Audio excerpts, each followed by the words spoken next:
चलो नमस्कार, आदाब, सत श्री अकाल। Welcome back to my YouTube channel Abhinash sir classes. So boys and girls, आज के वीडियो में हम लोग डिस्कस करने वाले हैं BCom fourth semester cost and management accounting का चैप्टर 2 के बारे में, जो है स्टैंडर्ड कॉस्टिंग।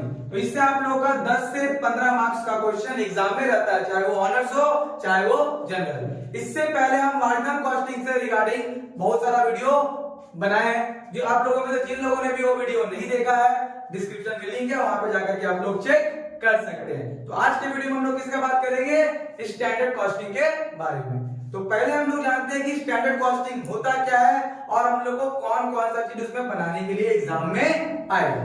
तो देखिए स्टैंडर्ड कॉस्टिंग क्या है। तो standard costing is the cost accounting method. ये कॉस्ट अकाउंटिंग का मेथड है या फिर टेक्निक है। क्या है? कॉस्ट अकाउंटिंग का मेथड है या फिर कॉस्ट अकाउंटिंग क्या है? टेक्निक है, जिसका यूज हम लोग किस लिए करते हैं? Which predetermine standards for cost and performance.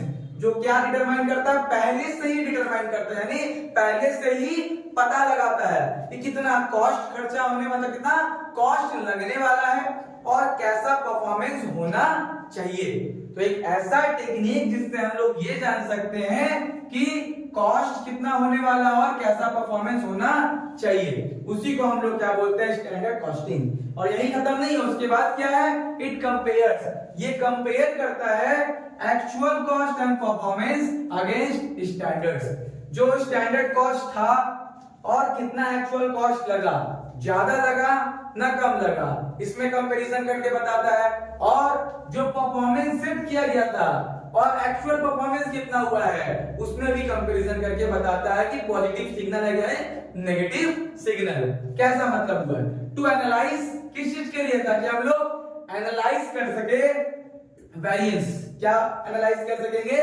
Variance analyse कर सकेंगे एंड इंप्रूव कॉस्ट कंट्रोल। और अपना कॉस्ट कंट्रोल क्या कर सकते हैं हम लोग? इंप्रूव। तो ओवरऑल स्टैंडर्ड कॉस्टिंग ऐसा टेक्निक है जिससे हम लोग कॉस्ट का या परफॉर्मेंस का स्टैंडर्ड पहले से क्या कर सकते हैं? डिटरमाइन कर सकते हैं और एक्चुअल के साथ स्टैंडर्ड का कंपैरिजन करके हम लोग अपना कॉस्ट कंट्रोल को इंप्रूव कर सकते हैं। तो यही था अपना स्टैंडर्ड कॉस्टिंग। उसके बाद वेरिएंस जो है, तो वेरिएंस हम लोग क्या क्या चीज का वेरिएंस हम लोग को निकालने के लिए एग्जाम में आ सकता है। तो पहला है मटेरियल, दूसरा है लेबर वेरिएंस और तीसरा है ओवरहेड वेरिएंस। ज्यादातर एग्जाम में आप लोगों का मटेरियल और लेबर ही आता है, ओवरहेड बहुत कम चांस में रहता है, लेकिन इससे भी रिगार्डिंग वीडियो आएगा तो क्वेश्चन आप लोगों को मिलेगा। आज हम लोग बात करेंगे इसमें मटेरियल वेरिएंस के बारे में। किसके बारे में हम लोग बात करेंगे? मटेरियल वेरिएंस का फॉर्मूला और एक बेसिक सा क्वेश्चन के बारे में डिस्कस करेंगे। तो हम लोग डिस्कस करते हैं मटेरियल वेरिएंस का फॉर्मूला के बारे में। तो मटेरियल वेरिएंस में हम लोग को मैक्सिमम कितना चीज निकालने के लिए दिया जा सकता है? 5 चीज। तो क्या क्या? पहला है मटेरियल कॉस्ट वेरिएंस, जिसको हम लोग शॉर्ट में एमसीवी बोल करके भी डिनोट कर सकते हैं या क्वेश्चन में भी एमसीवी बोल करके आ सकता है। इसको निकालने के लिए हम लोग क्या करना होगा? SQ into SR minus AQ into AR। SQ का मतलब आप लोगों का होता है स्टैंडर्ड क्वांटिटी, यानी जितना क्वांटिटी पहले से सेट करके रखा गया था, कोई भी सामान को बनाने के लिए इतना क्वांटिटी में लगेगा सामान, ठीक है, रॉ मटेरियल। SR का मतलब होता है स्टैंडर्ड रेट। SR का मतलब क्या होता है? स्टैंडर्ड रेट, यानी जितना क्वांटिटी सोचा गया था और जितना रेट सोचा गया था उसका होगा, उन दोनों का मल्टीप्लाई होगा। फिर माइनस करेंगे हम लोग AQ into AR। AQ का मतलब होता है एक्चुअल क्वांटिटी और AR का मतलब है एक्चुअल रेट, यानी कितना क्वांटिटी उस सामान को बनाने में वास्तव में लगा, एक्चुअल में लगा है, और कितना रेट से वो सामान मार्केट में हमको मिला है। तो SQ into SR का मल्टीप्लाई करके जो आएगा, AQ into AR का मल्टीप्लाई करके जो आएगा, दोनों को क्या करेंगे? माइनस कर देने से हम लोग का क्या निकल जाएगा? Material cost variance. वेरिएंस मतलब ही क्या चीज को दिखाता है? डिफरेंस को, जितना सोचा गया था और जितना हुआ है। उसके बाद मटेरियल प्राइस वेरिएंस, दूसरा फॉर्मूला क्या है? मटेरियल प्राइस वेरिएंस, जिसको एमपीवी से डिनोट किया जाता है। उसके लिए formula SR minus AR into AQ, यानी स्टैंडर्ड रेट से एक्चुअल रेट को माइनस कर देंगे और एक्चुअल क्वांटिटी से क्या कर देंगे? मल्टीप्लाई कर देंगे। थर्ड वन क्या है हम लोग का? Material usages variance. Material usages variance, इसमें क्या होता है? Formula SQ minus AQ into SR, यानी स्टैंडर्ड क्वांटिटी से एक्चुअल क्वांटिटी को माइनस करके स्टैंडर्ड रेट से हम लोग क्या कर देते हैं, multiply. Fourth number material mix variance, जिसको MMV से दिखाया जाता है। यहाँ पे एक नया चीज आता है RSQ। RSQ मतलब क्या होता है, रिवाइज्ड स्टैंडर्ड क्वांटिटी। और ये चौथा और पांचवा फॉर्मूला का यूज तभी होगा जब SQ और AQ का जो टोटल आएगा वो सेम नहीं आ रहा हो। जब SQ और AQ का टोटल सेम नहीं रहता है तभी हम लोगों को क्या करना पड़ता है, मटेरियल मिक्स और मटेरियल एड वेरिएंस निकालना पड़ता है। उस केस में उसको सेम करने के लिए हम लोग क्या निकालते हैं, RSQ निकालते हैं। RSQ का मतलब क्या हो गया, रिवाइज्ड स्टैंडर्ड क्वांटिटी। RSQ का मतलब क्या हो गया, रिवाइज्ड स्टैंडर्ड क्वांटिटी। इन सभी से रिलेटेड क्वेश्चन आप लोगों को स्टेप बाय स्टेप करवाया जाएगा। फिलहाल अभी फॉर्मूला क्या होगा MMV का, रिवाइज्ड स्टैंडर्ड क्वांटिटी से एक्चुअल क्वांटिटी माइनस करेंगे और स्टैंडर्ड रेट से क्या कर देंगे, multiply. Last material yield variance का फॉर्मूला क्या हो गया, स्टैंडर्ड क्वांटिटी से हम लोग रिवाइज्ड स्टैंडर्ड क्वांटिटी को माइनस करेंगे और जो आएगा फिर से स्टैंडर्ड रेट से क्या कर देंगे, मल्टीप्लाई। फिर यहाँ पे कैसे सम्स को चेक कर सकते हैं, राइट रॉन्ग, उसके लिए है कि जो MMV और MYV का आंसर जो है उसको प्लस माइनस करके जो भी आएगा वो किसका इक्वल होना चाहिए, MUV का।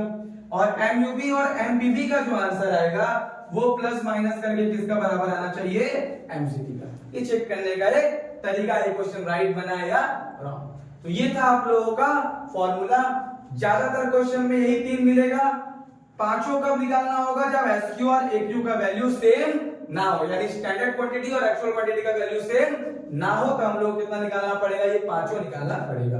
तो आइए आज एक बेसिक क्वेश्चन से हम लोग क्या करते हैं, शुरुआत करते हैं और देखते हैं कैसे सॉल्व किया जाएगा। तो आज हम लोग जिस क्वेश्चन का डिस्कस करने वाले हैं वो है प्रॉब्लम नंबर 2, जो आप लोग के स्क्रीन पर शो हो रहा होगा। यहाँ पे क्या लिखा हुआ है, standard material cost of producing each unit of product के इज एज फॉलोज। मतलब प्रोडक्ट के नाम का कोई प्रोडक्ट बन रहा है और एक यूनिट का स्टैंडर्ड मटेरियल कॉस्ट के बारे में इंफॉर्मेशन दिया गया है। कितना यूनिट के बारे में, एक यूनिट। एक यूनिट के को बनाने के लिए 4.8 kg मटेरियल लगेगा, ऐसा वो लोग स्टैंडर्ड सेट किया कि एक यूनिट के का बनाने में कितना केजी मटेरियल लगेगा, 4.8। और उसका प्राइस कितना मतलब प्री डिटरमाइन किया गया था, 5 रुपया पर केजी।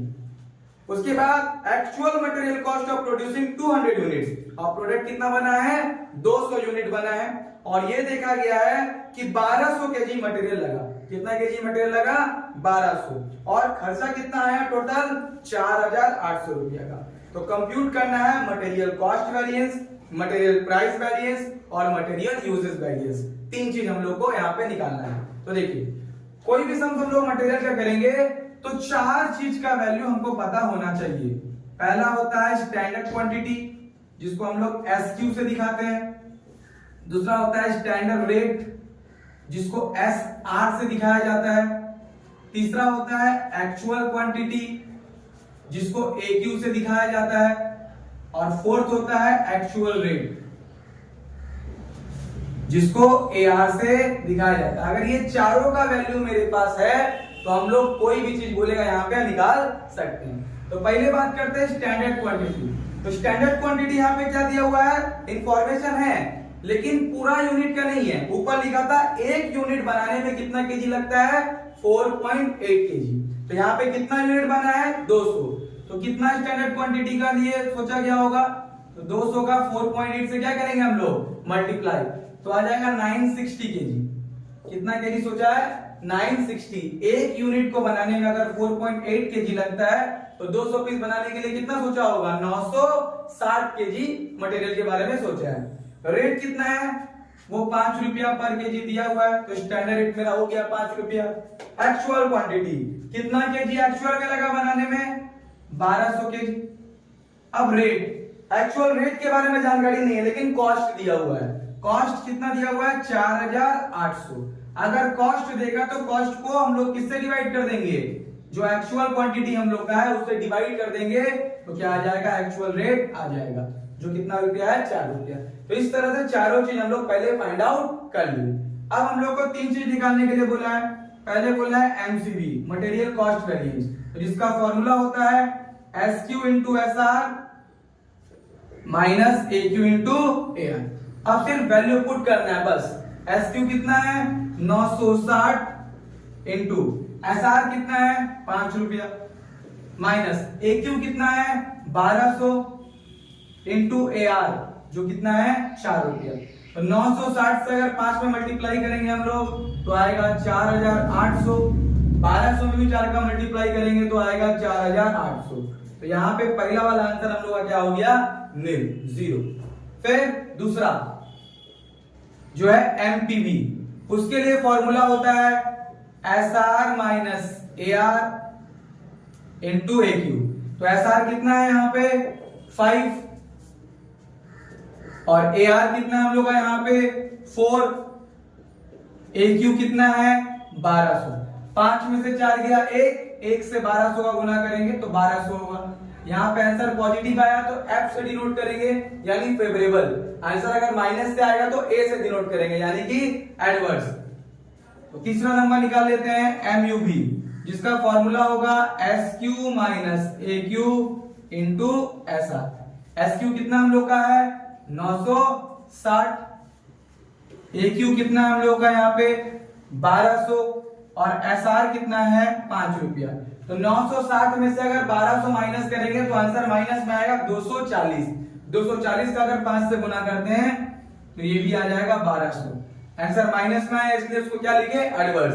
अब चेक करने के लिए एमपीवी और एमयूवी, एक आंसर प्लस में एक माइनस में, तो 1200 से 1200 जाएगा क्या होगा नील, जो एमसीवी के बराबर है। इस तरह से हम लोग चेक करके देख सकते हैं क्वेश्चन राइट है या रॉन्ग है। आई होप कि सबको ये क्वेश्चन समझ में आया होगा। वीडियो अगर पसंद आया तो वीडियो को लाइक कीजिए और अपने दोस्तों के साथ शेयर कीजिए और हमारे चैनल में नए हैं तो चैनल को सब्सक्राइब कीजिए। Thank you.